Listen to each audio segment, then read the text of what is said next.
ನಮಸ್ಕಾರ. ಜೀನಿ ನ್ಯೂಸ್ ವೀಕ್ಷಕರಿಗೆ ಸ್ವಾಗತ.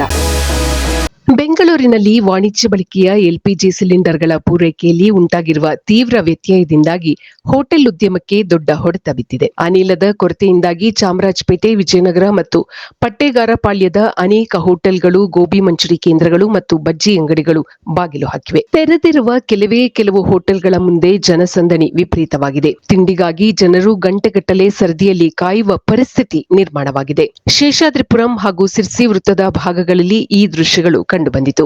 ನಗರದ ಸುಮಾರು 25ಕ್ಕೂ ಹೆಚ್ಚು ದೊಡ್ಡ ಹೋಟೆಲ್ಗಳು ತಾತ್ಕಾಲಿಕವಾಗಿ ಮುಚ್ಚಲ್ಪಟ್ಟಿವೆ. ಸುಮಾರು 200ಕ್ಕೂ ಹೆಚ್ಚು ಕಾರ್ಮಿಕರು ಕೆಲಸ ಕಳೆದುಕೊಳ್ಳುವ ಆತಂಕದಲ್ಲಿದ್ದಾರೆ.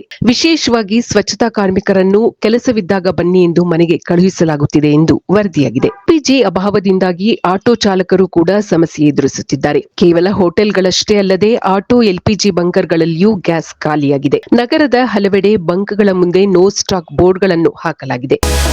ಈ ದಿನದ ನಿರಂತರ ಸುದ್ದಿಗಳಿಗಾಗಿ ವೀಕ್ಷಿಸುತ್ತಿರಿ ಜೀನಿ ನ್ಯೂಸ್. ನಮಸ್ಕಾರ.